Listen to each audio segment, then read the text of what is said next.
இந்த தீபாவளி அஸ்வின்ஸின் இனிப்புகளுடன் உங்கள் விழாவை இன்னும் இனிமையாக்குங்கள். அஸ்வின் ஸ்வீட்ஸ் அண்ட் ஸ்நாக்ஸின் இனிய தீபாவளி நல்வாழ்த்துக்கள். மின்னம்பலம் நேயர்களுக்கு வணக்கம். இது டிஜிட்டல் திண்ணை.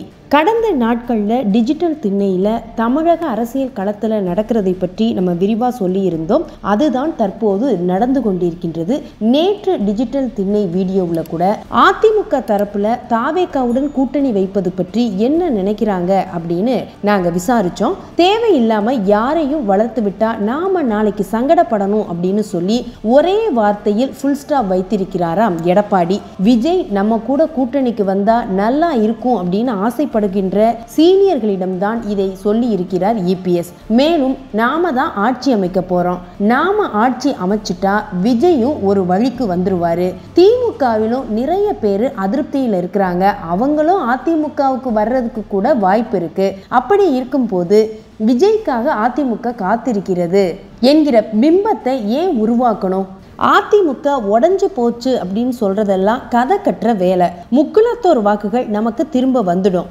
அதனால ஓபிஎஸ் டிடிவி பேசுறதையெல்லாம் பற்றி கவலைப்பட வேண்டாம். முக்குலத்தோர் வாக்குகளை நம்ம கூட்டணியில் இருக்கக்கூடிய நயினார் நாகேந்திரன் கொண்டு வர்ற வேலைகளில் ஈடுபட்டிருக்கிறாரு. அதுவும் நமக்கு கை கொடுக்கும். இதையெல்லாம் கூட்டி கழிச்சு பார்த்தா நம்ம தாங்க 2026 ஆட்சி அமைக்க போறோம். அந்த மாதிரி சூழ்நிலை தான் இருக்கு. அதனால கவலையே படாதீங்க அப்படின்னு சகாக்களுக்கு நம்பிக்கை கொடுத்திருக்கிறார் எடப்பாடி என்று விரிவாகவே கூறியிருந்தோம். நேற்று நாம சொன்ன விஷயங்கள் அத்தனையுமே எடப்பாடி இன்று ஓப்பனாகவே பிரஸ் மீட்ல சொல்லியிருக்கிறாரு. தென் மாவட்டத்தில் அதிமுக பலம் இல்லை அப்படின்னு நீங்க மீடியா தான் சொல்றீங்க. துரோகிகளால் தான் கடந்த முறை அதிமுக தோல்வியை தழுவியது. சேவல் சின்னத்துல போட்டியிட்ட காலத்திலேயே ஜெயிச்ச தொகுதிகளில் அதிமுக போன முறை தோற்க துரோகமும் குழிப்பறிப்புகளும் தான் காரணம். இந்த முறை அதிமுக தனி பெரும்பான்மை பலத்துடன் ஆட்சி அமைக்கும் என்று கூறியிருக்கிறார் எடப்பாடி.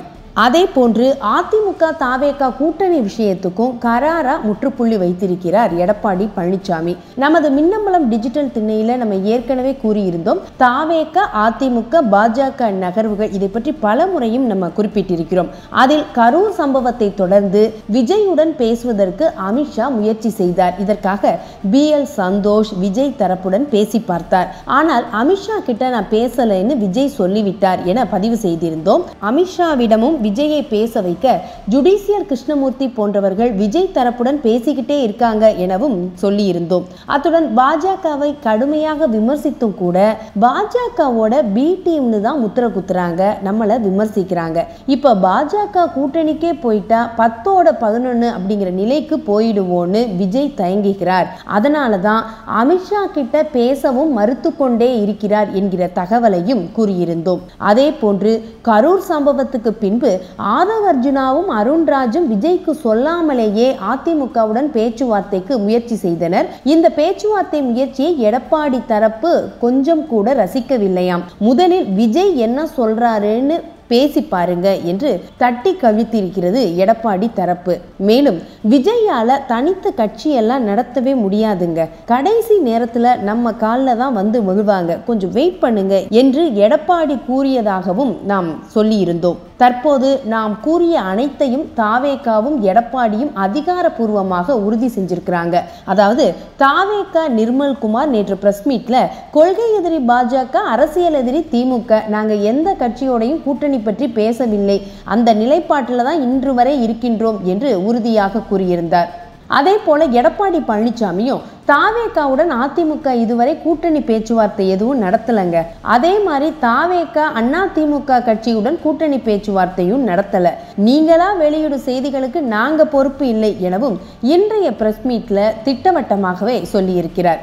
எடப்பாடி பிரஸ் மீட் உள்ளிட்ட விவரங்கள் அனைத்தும் விஜய் கவனத்துக்கும் உடனே கொண்டு செல்லப்பட்டதாம். அப்போது டெல்லியில இருந்து அமித்ஷா தரப்புல பேச முயற்சித்த போதே நம்ம எதுவும் சொல்லல, அப்பா எஸ்ஏசி மூலமா கூட முயற்சி பண்ணாங்க, நம்ம பொறுத்த வரைக்கும் நாம தான் முதல்வர் வேட்பாளர், இதை ஏற்றுக்கொண்டு வருகிற கட்சிகளுடன் தான் கூட்டணி அப்படிங்கிறது தான் தாவேகாவுடைய நிலைப்பாடு.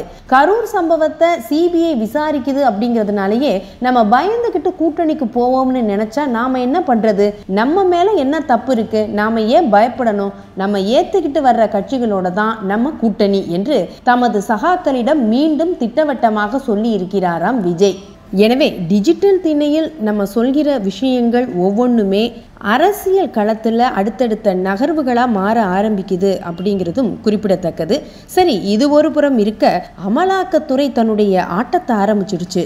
சட்டப்பேரவை தேர்தல் நேரத்தில் அமலாக்கத்துறை களமிறங்கும் அப்படின்னு சொல்லப்பட்டுக்கிட்டே இருந்துச்சு. மொத்தம் 5 அமைச்சர்களை குறிவைத்து இப்ப அமலாக்கத்துறை களமிறங்கி இருக்கான். அதுல ஒண்ணுதான் அமைச்சர் KN நேருவோட நகராட்சி நிர்வாகத்துறை பணி நியமன விவகாரம் தொடர்பான அமலாக்கத்துறையுடைய கடிதம். இது தொடர்பாக நம்மிடம் பேசிய அமலாக்கத்துறை அதிகாரிகள், தேர்தல் நேரத்தில் திமுகவுடைய செலவு பலத்தை கண்ட்ரோல் செய்யணும் அப்படின்னு தான் டெல்லி மேலிடம் உத்தரவிட்டிருக்கிறாங்க. அதுக்கு தான் இப்போதைக்கு நகராட்சி நிர்வாக பணி நியமன முறைகேடு பற்றி DGPக்கு கடிதம் அனுப்பி இருக்கிறோம். இந்த கடிதத்தை அடிப்படையாக வச்சு விஜிலன்ஸ் FIR போட்டா நாங்க உள்ள வருவோம்.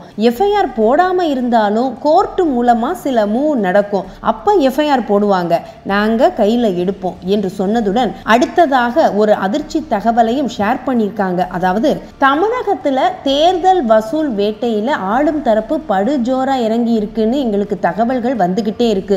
குறிப்பா கிரஷர் குவாரி ஓனர்களிடம் இருந்து பெரும்பாலான இடங்கள்ல வசூல் ஜரூரா நடக்குதுன்னு திமுகவிலேயே ஒரு தரப்பினர் தகவல் அனுப்புறாங்க. இதையெல்லாம் அலசி ஆராய்ஞ்சிக்கிட்டு இருக்கோம், ஸ்கெட்சும் போட்டுக்கிட்டு இருக்கோம்.